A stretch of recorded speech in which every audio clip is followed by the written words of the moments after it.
So we got cut off, but hopefully I'll be able to put these clips together. So yeah, the Deep Limitless Air is about not just overcoming your fears, but how you're able to ride the exhilaration and the adrenaline that you produce when you're anxious about something, to explore the possibilities that exist and actually, live your potential. So love, love, love the message in that book. Then Patrice Jones also sent to me Journey to Joburg, because middle grade or children's books are really great accompaniment to adult reading. So this is also set in Johannesburg, South Africa. Beverly Naidoo wrote about children and how they react when something negative is threatening their family, and they try to be their own heroes. And so we learn a little bit about these children. They're um, black children, native children, traveling from their home, a rural village, it seems, traveling to go find their mother in Johannesburg so she can come home and change a situation that they don't want to happen, which is that their baby sister is sick. And so we see a little bit of the elements that were mentioned and explored in Cry the Beloved Country, where the people who are the people who suffer because of apartheid and suffer because of the lack of resources. Um, a little bit about how they're trying to change their circumstances with education and also proactiveness. So love that. And then, because we have to hurry this up, read Tentacle by Rita Indiana, which is a Run Right Reads book club pick, along with this one, The Black Jacobins by CLR James. So review is going to come on these. This one's a little bit of sci-fi set in Santo Domingo. We're reading about 3 different timelines, a little bit of the past and colonialism, a little bit of the present with just the present, everything that happens, and a little bit of the future that threatens with climate change, and how someone goes back in time, or a woman who becomes a man.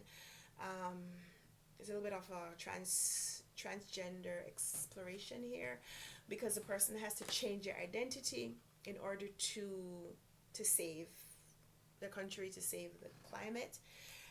So a little bit more complete thoughts on that coming up, as well as this exploration of Toussaint Louverture in the Haitian Revolution.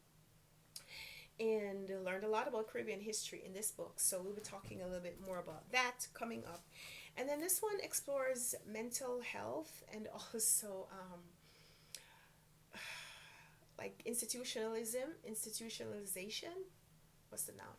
So we're reading about a man who is an inmate in a mental hospital, and a little bit of a standoff between the patient and one of the nurses or the administrators. And it's a mass market paperback. There's a lot of reading, I may have to reread the ending of this. There's a lot of like psychological warfare happening in here. Yeah. It was a great read. It's a great read. I'm happy that I read it, but I may have to reread the last like 20 or 30 pages to tell you how I feel about the book in total. So yeah. Then I read a Barbara Pym book, because I'm doing a Barbara Pym read along. Buddy read. I'm doing a Barbara Pym buddy read with Rosalie and Columbus in December, reading Jane and Prudence by Barbara Pym. So I wanted to reintroduce Barbara Pym to my psyche, and also it's a short book. So this is an academic question. Barbara Pym drafted this before she died, and it was published posthumously. And some people have said this probably shouldn't have been published, because it's not one of her best works. It's a little flat. Reading about a woman who's married and not really feeling fulfilled in her marriage. So she has a husband and a child. The child is being kind of raised by a nanny, and the husband is more involved with his academic life. He is a professor, and his students and all of that. And so she finds an activity. She goes to read to an older man in a nursing home, and then there's a little bit of an intersection of those two lives, because the man who she's reading to was someone who was writing, and his writing has influenced her husband's work, and so there's a little bit of inappropriateness. And so the last book that I finished in November was Whistle Stop Tales Around the World in 10 Bible Stories. And this one was by Krish and Miriam Candia.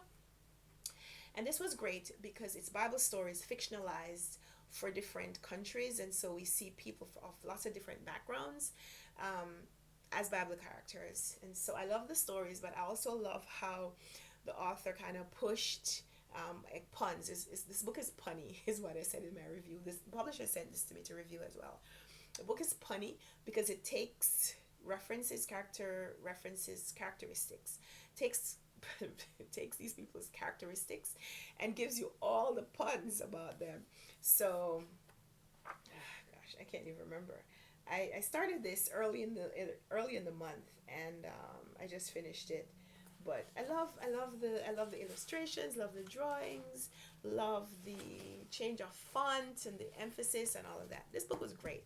And it's a really great introduction to the Bible for young readers, but it's also really fun reading. So yeah, those are the 20 books that I read in November. I'm also reading some other things that I'm not finished with.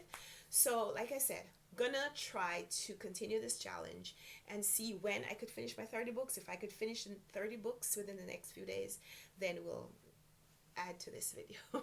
So for now, thank you so much for watching. Let me know in the comments down below if you've read these, if you have similar thoughts or very different thoughts. Would love to hear that as well. So thank you so much for watching this video. We'll be back soon with another one. Until then, happy reading. Bye.